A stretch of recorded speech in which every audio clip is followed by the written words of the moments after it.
Tu es béni au nom de Jésus, toi qui as l'occasion d'écouter ce message inspiré des Saintes Écritures, la Bible, la parole de Dieu, cette parole qui est puissante pour guérir, puissante pour encourager, puissante pour sauver. Alors, nous nous entretenons maintenant sur un thème important, au cœur de la tourmente,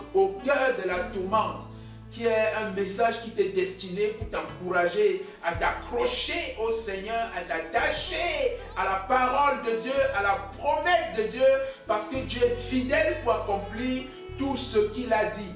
Au cœur de la tourmente, Jésus nous dit dans Matthieu 24 et particulièrement dans le verset 12, qu'à la fin des temps, le mal va s'accroître, l'iniquité va augmenter, et à cause de cela, l'amour du grand nombre va s'effriter, l'amour du grand nombre va refroidir. Alors, à cause des difficultés, à cause du péché, que ce soit dans ta vie, que ce soit dans la vie des autres, que ce soit autour de toi, les moments vont être difficiles. Et peut-être tu vis des moments difficiles, difficiles sur le plan professionnel à cause de la vie de ceux avec qui tu fais chemin. Peut-être sur le plan familial, sur le plan conjugal, à cause de l'attitude de l'autre.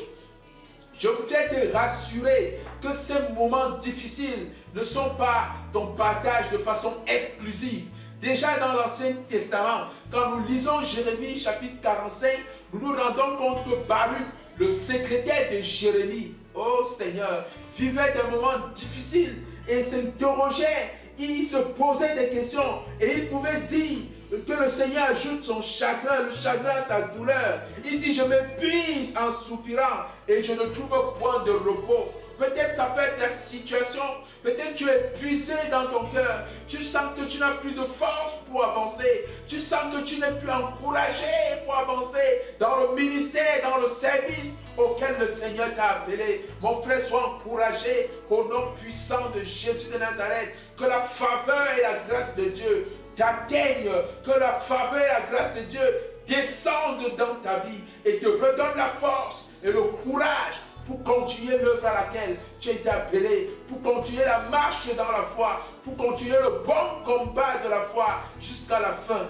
Alléluia. Gloire à Dieu qui a le pouvoir de donner la vie, qui a le pouvoir de ressusciter, qui a le pouvoir d'encourager. Oh, et le Seigneur va rappeler à Baruch ceci.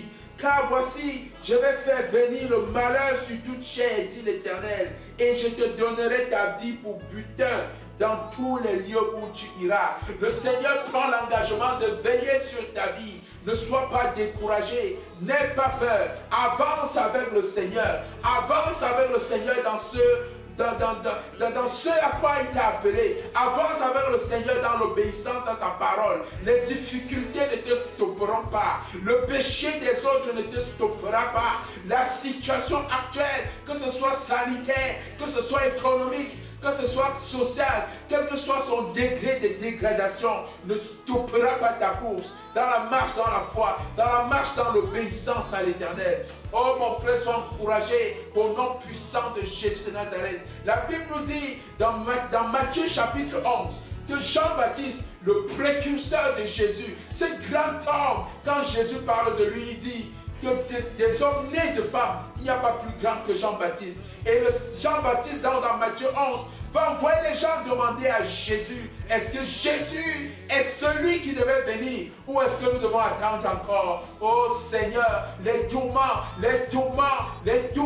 qui créent le doute dans la vie de quelqu'un. Et Jean-Baptiste était en prison quand il posait cette question. Peut-être la situation que tu traverses t'a poussé à te poser des questions, t'a poussé à remettre même en question les fondamentaux de la foi. Je vais te dire, mon frère, tu vaincras, tu auras le succès, tu auras la victoire sur ces tourments au nom puissant de Jésus de Nazareth. La grâce de Dieu va faire que tu vas aller d'exploit en exploit. L'ennemi regrettera d'avoir porté ou d'avoir cherché à porter atteinte à ta vie, parce que tu es un homme de Dieu, parce que tu es caché dans le sang de Jésus, parce que tu as la crainte de l'Éternel, parce que tu as fait de Jésus ton sauveur et ton Seigneur. Tu auras la victoire, tu auras la victoire. La victoire de Jésus sera ton partage et tu expérimenteras la gloire de Dieu. Sois béni, sois béni, sois sois béni et rends ministère. Continue d'avancer dans la foi, dans l'obéissance à la volonté de Dieu, au nom puissant de Jésus de Nazareth.